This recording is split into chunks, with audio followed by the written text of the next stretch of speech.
From The Undertaker's indestructible aura at WrestleMania to the destruction of Prime Umaga, these are the most dangerous versions of WWE wrestlers, starting with none other than Super Cena. By 2005, John Cena had already become WWE champion. But the following year saw the birth of Super Cena, and WWE would never be the same again. This was a version of John Cena that seemingly couldn't be beat no matter what you threw at him. The man survived multiple opponents, kicked out of everyone's finishing moves, and became the most dominant force on Monday Night Raw. He'd get destroyed for 15 minutes, absorb his opponent's finishers, then make a sudden comeback with the 5 moves of doom, hit the FU, and walk away with the title. Every single time. It didn't matter who stood across from him. Edge, Randy Orton, Triple H, Shawn Michaels, JBL, The Great Khali, or Umaga, Cena beat them all. Edge cashed in Money in the Bank and stole Cena's title at New Year's Revolution 2006, but Cena won it right back 3 weeks later at the Royal Rumble. He defeated Triple H at WrestleMania 22 to prove he belonged at the top. He had an instant classic with Shawn Michaels at WrestleMania 23 a year later. His feuds with Umaga saw him hand the Samoan Bulldozer his first ever losses in back-to-back matches. Super Cena was winning with such predictability that fans started turning on him despite being the top babyface. But that didn't stop WWE from putting the company on his shoulders. From 2006 to 2010, Cena held the WWE Championship through injury comebacks that should have been impossible. He tore his pectoral muscle in October 2007 and was stripped of the title. Doctors said he'd be out for a year, but Cena came back in 4 months and won the Royal Rumble. But while Cena was dominating Raw with his superhuman resilience, over on SmackDown, the Deadman was building something even more legendary. The Undertaker had been winning at WrestleMania since 1991, but after 2005, the streak became WWE's most sacred accomplishment. Beating The Undertaker at WrestleMania became bigger than any championship, and Taker made sure every match felt like the end of the world. From 2006 to 2013, the streak transformed from a cool stat into the most prestigious thing in all of wrestling. At WrestleMania 22, he faced Mark Henry in a casket match. The next year at WrestleMania 23, he had one of his greatest battles against Batista for the World Heavyweight Championship. At Mania 24, the Deadman added Edge to his collection of victims, but then came the legendary 4-year run with Shawn Michaels and Triple H from Mania 25 to 28. WrestleMania 25 and 26 saw Taker go to war with Mr. WrestleMania himself. Both matches are considered all-time classics, with near falls that had fans believing the streak might actually end. Michaels put his career on the line in their rematch and lost, retiring from wrestling after failing to conquer the Deadman. Then Triple H stepped up for 2 consecutive years. Their Hell in a Cell match at WrestleMania 28 was an absolute war, but even the game couldn't put an end to the streak.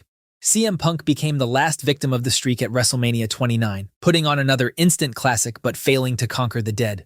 No matter who stood in front of the streak, everyone fell. The streak wasn't just about winning, it was about the aura, the entrance, the near falls that made you believe it could end at any moment. Undertaker turned WrestleMania into his personal graveyard, and the streak claimed 21 souls before Brock Lesnar finally shocked the world at WrestleMania 30. But during those peak years from 2006 to 2013, the streak was untouchable.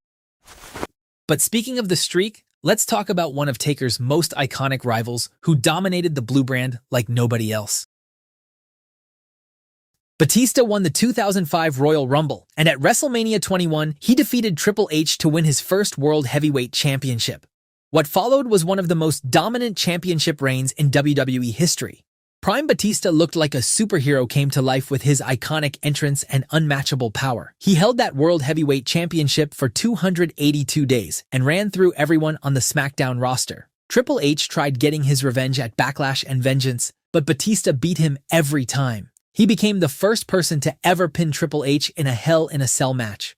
Batista defended against JBL, survived Eddie Guerrero's mind games, and battled everyone from The Great Khali to Mark Henry. But his greatest rivalry came in 2007 against The Undertaker. They had last man standing matches, steel cage matches, Hell in a Cell battles, and beat the hell out of each other for months. Batista wasn't afraid of anyone. He was the only guy on the roster dominant enough to beat both Taker and Cena clean during this time. Prime Batista was a legitimate monster, and everything about him screamed main eventer. But moving from one unstoppable force to another, let's talk about the most polarizing period in Raw's history. In September 2002, Eric Bischoff literally handed Triple H the World Heavyweight Championship on Raw. What followed was 2.5 years of Triple H dominating Monday Night Raw in a way that frustrated fans, buried rising stars, and became known as the infamous Reign of Terror. The game held the World Heavyweight Championship for the majority of 2002 to 2005. He formed Evolution with Ric Flair, Randy Orton, and Batista, and together they controlled Raw like a dictatorship. Rob Van Dam, one of the most over babyfaces in WWE, lost to Triple H at Unforgiven 2002 and never got another real shot at the main event for years. Kane got outnumbered by Evolution. Booker T got buried. Every up-and-coming star got fed to the game and his golden shovel. The matches went the same way every time. Triple H would get help from Evolution, retained by any means necessary, and the babyface would look weak. He would kick off Raw every single week with boring, long promos gloating about his win and burying his opponent. Chris Benoit won the title at WrestleMania 20 in a triple threat. But even during Benoit's reign, Raw was still the Triple H show. The Reign of Terror finally ended at WrestleMania 21 when Batista destroyed Triple H to win the World Heavyweight Championship. But speaking of Triple H, let's talk about one of his most evil creations from the NXT era. Tommaso Ciampa and Johnny Gargano were best friends and one of the most beloved tag teams in NXT history. But then in 2017, Ciampa turned on Gargano and became the most hated man in NXT history. Blackheart Ciampa was pure menace. No entrance music, no Titantron. Just Ciampa walking through the crowd in silence while fans booed him out of the building. He embraced being the most despised man in NXT and turned it into art. The feud between Ciampa and Gargano produced 3 consecutive 5-star classics. Then Ciampa won the NXT Championship and destroyed everyone's favorite wrestlers, held the title hostage, and made fans genuinely hate him in a way that felt real. The feud between Ciampa and Gargano is considered one of the greatest feuds in NXT history, and Ciampa's heel turn created one of wrestling's most hated and most indestructible heels. But speaking of dominant NXT runs, there's one undefeated streak that stands above all others in modern wrestling. Asuka made her NXT debut in October 2015 and didn't lose a single match for over 900 days. This was over 2.5 years of complete dominance. Within just 6 months of her debut, she defeated Bayley to win the NXT Women's Championship, and her reign lasted over 500 days. Mickie James, Billie Kay, Peyton Royce, Nikki Cross, Ruby Riott, Ember Moon. It didn't matter who stepped in front of the Empress, she conquered everyone. The Asuka lock made everyone tap. Nobody kicked out of her strikes. She dominated NXT like nobody else, and when she moved on to the main roster, the streak continued till WrestleMania 34 when Charlotte Flair made her tap. But even in defeat, Asuka had cemented herself as one of the most dominant forces WWE had ever seen. Nobody was ready for Asuka, and she was truly unstoppable. But shifting gears from prime Asuka's dominance, let's talk about one of the most legitimate tough guys in wrestling history. When Samoa Joe debuted in TNA in 2005, he walked in as the Samoan submission machine and immediately started destroying everyone.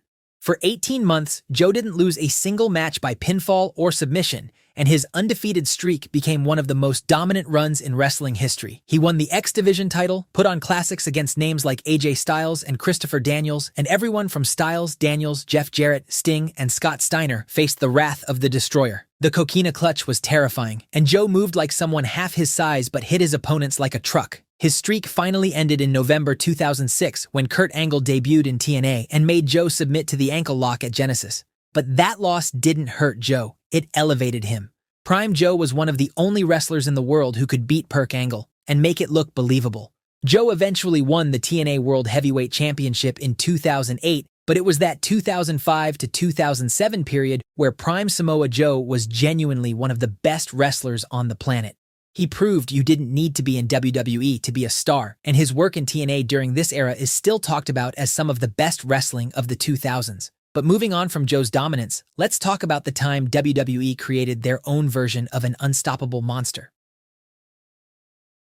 Ryback arrived in WWE in 2012 with a singlet, a cool catchphrase, and an appetite for destruction that could never be satisfied. For 6 months, the human wrecking ball went on an undefeated streak that claimed dozens of victims. He squashed local talent, then multiple jobbers at once, then mid-carders, and the crowd started chanting louder every week. The comparisons to Goldberg were immediate and obvious, but Ryback was getting over on his own, and WWE pushed him like a rocket. When John Cena got injured in October 2012, WWE needed a new #1 contender for CM Punk. They threw Ryback straight into the main event at Hell in a Cell, despite him never holding a single championship in WWE. But this is where everything fell apart.